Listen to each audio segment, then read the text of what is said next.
नमस्कार शेतकरी मित्रांनो, स्वागत आहे तुमचं आपल्या सिद्धार्थ आरोटे डेली ब्लॉग या शेतकरी चॅनलमध्ये। तर सरासरी 2022 ते 23 यामध्ये पडलेल्या पावसाचं प्रमाण लक्षात घेतात राज्य सरकारच्या माध्यमातून ज्या काही जिल्ह्यांमध्ये पावसाचं प्रमाण झालेलं आहे, तर त्या जिल्ह्यामध्ये अतिवृष्टी म्हणून जी काही नुकसान भरपाई आहे ती देखील वितरित केली गेली आहे। आणि 21 दिवसाचा पडलेला पावसाचा खंड म्हणजेच ज्या काही जिल्ह्यांमध्ये दुष्काळ जाहीर केले गेलेला आहे, तर त्या जिल्ह्यांमध्ये सुद्धा दुष्काळ निधी हा वाटप केला गेलेला आहे। म्हणजेच आता सरासरी 100% पीक विमा हा सर्व शेतकऱ्यांच्या खात्यावरती वितरित केला जाणार आहे। तर आजचं जे अपडेट आहे ते आहे 17 जिल्ह्यांचं अपडेट। तर या 17 जिल्ह्यांमध्ये हेक्टरी किती मिळणार आहे, आणि त्याचबरोबर या जिल्ह्यांमधील किती शेतकरी पात्र झालेले आहे, कोणत्या पिकासाठी पात्र झालेले आहे, त्याचबरोबर क्लेमचा जो काही पीक विमा आहे आणि वैयक्तिक जो काही पीक विमा आहे, तर हे सर्व जे काही पीक विमा आहे तो आता सर्व शेतकऱ्यांच्या खात्यावरती उद्या 9 वाजता वितरित केला जाणार आहे। तर काय आहे सविस्तर अपडेट जाणून घेऊया आजच्या व्हिडिओच्या माध्यमातून। त्यापूर्वी तुम्ही जर चॅनलवर नवीन असाल तर असे शेतीविषयक नवनवीन व्हिडिओ बघण्यासाठी चॅनलला सबस्क्राईब करा। व्हिडिओ कुठेही स्क्रिप्ट करू नका, जेणेकरून तुमचं सुद्धा जिल्ह्याची माहिती तुमच्यापर्यंत या व्हिडिओच्या माध्यमातून पोहोचू शकते। तर शेतकरी मित्रांनो, 17 जिल्ह्यांमध्ये वितरित केल्या जाणाऱ्या मोठ्या प्रमाणावरती वितरण जे काही आहे ते पीक विम्याचं सुरू झालेलं आहे। आणि या जिल्ह्यामध्ये शेतकऱ्यांना मोठ्या प्रमाणावरती जे काही नुकसान झालेलं आहे त्यामुळे शेतकऱ्यांना दिलासा देण्यासाठी आता कुठंतरी अग्रिमचा जो काही पीक विमा आहे तो वाटप करण्यास सुरुवात झालेली आहे। तर त्यामध्ये झालेली आहे अशी माहिती कृषी मंत्री धनंजय मुंडे यांनी देखील दिलेली आहे। प्रशासनाच्या माध्यमातून पावसाचा 21 दिवसाचा पडलेला पावसाचा खंड तर त्या असल्यास त्या संदर्भामध्ये जे काही आहे पंचनामे आहे ते पूर्ण करून अग्रिमचा जो काही पीक विमा आहे तो देण्यासाठी अधिसूचना देखील काढण्यात आलेले आहे। आणि तसेच 2 दिवसापूर्वी मुख्यमंत्री एकनाथ शिंदे यांनी सुद्धा मुंबईमध्ये पीक विमा कंपनीच्या वरिष्ठ अधिकाऱ्यांची बैठक घेऊन शेतकऱ्यांना वेळीच मदत करण्याचे निर्देश देखील दिलेले आहे। तर त्यामध्ये सुद्धा शेतकऱ्यांना लवकरच मदत होईल असे आश्वासन देखील त्यांनी दिलेले आहे। तर शेतकरी मित्रांनो, जिल्हा अधिकाऱ्यांच्या प्रयत्नांनी शुक्रवारी पीक विमा कंपनीने 25% अग्रिमचा जो काही पीक विमा मंजूर केलेला होता, याचा लाभ आता 17 जिल्ह्यातील 2,75,900 विमाधारक शेतकऱ्यांना होणार आहे।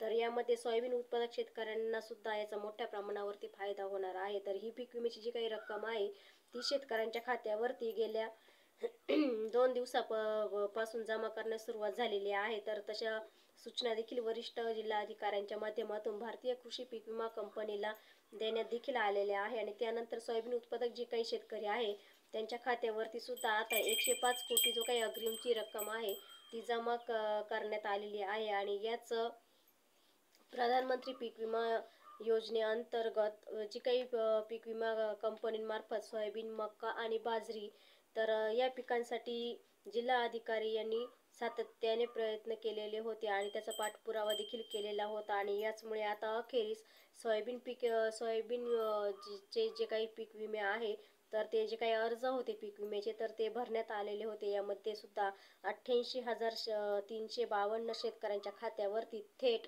105 कोटी 38 लाख रुपयाची जी काही रक्कम आहे ती वितरित केल्याची माहिती देखील जिल्हा अधिकारी यांच्या माध्यमातून देण्यात आलेली आहे। तर शेतकरी मित्रांनो, राज्य शासनाने जाहीर केलेल्या यादीनुसार या 17 जिल्ह्यातील 108 महसूल मंडळांमध्ये दुष्काळ परिस्थिती असल्याचे स्पष्ट झालेले आहे। आणि या मंडळांमधील शेतकऱ्यांना सुद्धा दुष्काळाच्या सवलती मिळण्यासाठी मार्ग देखील मोकळे केले गेलेले आहे। आणि तरी पण आता या जिल्ह्यातील शेतकऱ्यांना कंपनीने या महिन्यामध्ये कारवाई करत शेतकऱ्यांना त्यांच्या बँक खात्यामध्ये जी काही अग्रिमची भरपाई जमा करण्यास सुरुवात झालेली होती।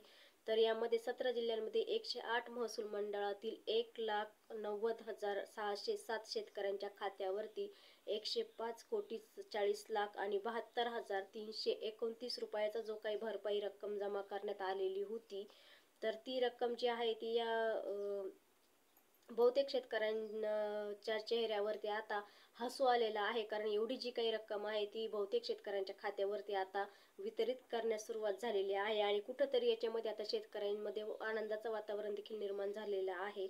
आणि त्यामध्ये नांदेड जिल्ह्यातील शेतकऱ्यांना सुद्धा 25% जे काही अग्रिमचे वाटप आहे ती सुद्धा सुरू झालेली आहे। आणि यामध्ये सोयाबीन उत्पादक शेतकरी जे आहे ते 50% पेक्षा जास्त नुकसान झाल्यामुळे या जिल्हा अधिकाऱ्यांच्या माध्यमातून राऊत यांनी 25% अग्रिमची जी काही पीक विमा व बाबाची जी अधिसूचना काढलेली होती ती सुद्धा आता लागू केलेली आहे आणि याचनुसार सोयाबीन पीक उत्पादक शेतकऱ्यांना त्यांचा अग्रिम पीक विम्याची जी काही रक्कम आहे ती त्यांच्या खात्यावरती उद्या 9 वाजेपासून वितरित होण्यास सुरुवात झालेली आहे. आणि त्याचबरोबर मागील जे काही 2 दिवसामध्ये 50 कोटी रुपयांचं शेतकऱ्यांच्या खात्यावरती वितरण झालेलं होतं. तर अशी माहिती देखील कंपनीच्या सूत्रांकडून दिली जात आहे. तर काही पिकांना यामधून वगळण्यात देखील आलेलं आहे. तर सोयाबीन उत्पादकांना 25% जी काही अग्रिमची मंजुरी आहे ती करून वाटप देखील करण्यास सुरुवात झालेली आहे. आणि याचमुळे आता जिल्ह्यातील 6.5 लाख हेक्टरवरील जे काही पेरणी झालेले होते सोयाबीन पिकाच्या, तर त्यासाठी सुद्धा आता 8.5 लाख विमा भरलेल्या शेतकऱ्यांना आता 311 कोटी पेक्षा अधिकहून रक्कम जी आहे ती त्यांच्या खात्यावरती वितरित केली जाणार आहे. तर यामध्ये पहिल्या दिवशी 30 कोटी रुपये जमा झालेले आहे, तर दुसऱ्या दिवशी 20 कोटी रुपये जमा झालेले आहे. आणि एकंदरीतपणे असे 50 कोटी रुपये जे आहे ते सर्व शेतकऱ्यांच्या खात्यावरती येत्या 2 दिवसामध्ये जे काही सोयाबीन उत्पादक शेतकरी आहे ज्यांचे नुकसान झालेले आहे त्यांच्या खात्यावरती वितरित केली जाणार आहे. तर त्याचबरोबर आता 25% पीक विम्याची जी काही रक्कम मिळण्याच्या प्रतीक्षेमध्ये शेतकरी होते, तर त्या शेतकऱ्यांना सुद्धा आता त्यांच्या खात्यावरती ही रक्कम वितरित केली जाणार आहे. तर ही पीक विम्यास ची जी काही रक्कम होती ती राज्य सरकारच्या माध्यमातून 506 कोटींचा जो काही निधी मंजूर करून दिलेला होता तो आजपासून सर्व शेतकऱ्यांच्या खात्यावरती जमा केला जाणार आहे. आणि त्याचनंतर राज्यातील बीड आणि लातूर जिल्ह्यातील सुद्धा सरसकट जो काही पीक विमा आहे तो मंजूर करण्यात आलेला आहे आणि तेथील शेतकऱ्यांना सुद्धा लवकरच त्यांच्या खात्यावरती हे पैसे वितरित केले जाणार आहे. त्याचबरोबर असे आदेश प्रशासनाच्या माध्यमातून देण्यात आलेले आहे आणि त्याचसाठी आता सरकारकडून निधी देखील हा वितरित केला गेलेला आहे. त्याचबरोबर आता पुणे हवामान विभागाकडून सुद्धा राज्यातील 17 जिल्ह्यांमध्ये जे काही जिल्हे आहेत तर त्या जिल्ह्यांमध्ये सुद्धा आता म्हणजे पावसाचं प्रमाण जे आहे ते अत्यंत कमी प्रमाणामध्ये सांगण्यात आलेलं आहे. तर त्यामुळे आता येथील जे काही शेतकऱ्याचं नुकसान झालेलं आहे, सोयाबीन असेल, गहू असेल, सोयाबीन असेल, मका असेल, बाजरी असेल, भुईमुग असेल, तर ज्या कपाशी असेल, असे जे काही नुकसान झालेलं आहे सर्व इथल्या शेतकऱ्यांचं, तर त्या शेतकऱ्यांच्या खात्यावरती आता उद्या 9 वाजेपासून ही जी काही रक्कम आहे त्या रकमेचं वितरण केलं जाणार आहे. तर त्यामध्ये 17 जिल्हे हे पात्र झालेले आहे. तर त्या जिल्ह्यांमध्ये आपलं हिंगोली असेल, यवतमाळ असेल, बीड असेल, लातूर असेल, नांदेड असेल, उस्मानाबाद असेल, जे काही अजून उर्वरित जे जिल्हे आहेत तर ते सर्व जिल्ह्यांना आता उद्या 9 वाजेपासून या जिल्ह्यातील शेतकऱ्यांच्या खात्यावरती हा पीक विमा वितरित केला जाणार आहे. आणि याचा आदेश देखील म्हणजे आपले जे कृषी मंत्री आहे धनंजय मुंडे यांच्या माध्यमातून देण्यात आलेले आहे. तर शेतकरी मित्रांनो, ही होती 17 जिल्ह्यांची अपडेट. तर व्हिडिओ कसा वाटला कमेंटमध्ये नक्की सांगा. आवडला तर लाईक शेअर करा. नवीन असाल तर असेच नवनवीन व्हिडिओ बघण्यासाठी चॅनलला सबस्क्राईब करा. पुन्हा भेटू अशाच एका नवीन माहितीसोबत. तोपर्यंत सर्वांना धन्यवाद.